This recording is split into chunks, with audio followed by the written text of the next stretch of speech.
The Book of Numbers, Book 4 of 66. Imagine, if you will, a grand campaign set in the wilderness. Not just any campaign, but one where over 600,000 players embark on an epic quest, led by two legendary figures, Moses and Aaron. Welcome to the Book of Numbers, where God's people face their greatest challenge yet, a 40-year journey through the desert. Think of Numbers as the ultimate wilderness survival game. Our story opens with a massive census, like creating character sheets for an entire nation. God commands Moses to count every male over 20 who can serve in Israel's army. The final tally? An impressive 603,550 warriors, not counting the Levites, who were basically the divine spellcaster class of ancient Israel. The Levites get their own special missions and rules. They're the only ones allowed to handle the sacred artifacts. Think of them as the guardians of legendary divine equipment.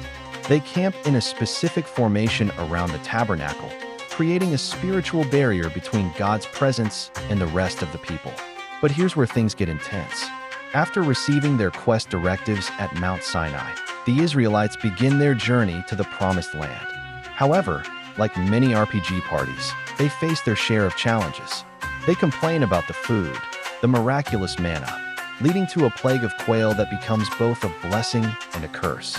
The campaign reaches its first major crisis when 12 scouts are sent to reconnaissance the Promised Land. 10 return with tales of unbeatable enemies. Think giant-class opponents, while only Joshua and Caleb maintain faith in their divine quest giver. The people's lack of faith results in the ultimate penalty: 40 years of wilderness wandering, 1 year for each day spent scouting. During these 4 decades, we witnessed several dramatic events.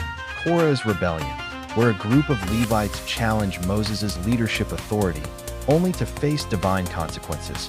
The miracle at Meribah, where Moses strikes a rock for water but disobeys God's specific instructions, costing him entry into the Promised Land.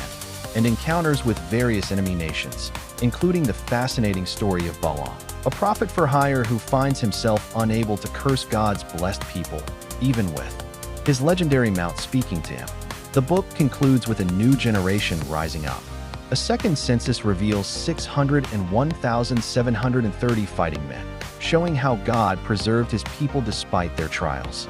We see new laws being established, inheritance rights for women being declared, and final preparations for entering the Promised Land. Numbers teaches us about faith, leadership, and consequences in ways that feel surprisingly modern. It's a story of how even chosen people can struggle with trust, how leaders must balance authority with humility, and how God remains faithful even when his people falter.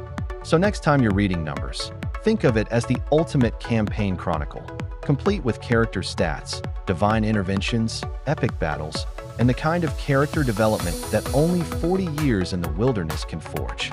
It's not just a book of numbers. It's a testament to God's patience, power, and unwavering commitment to his people's ultimate victory.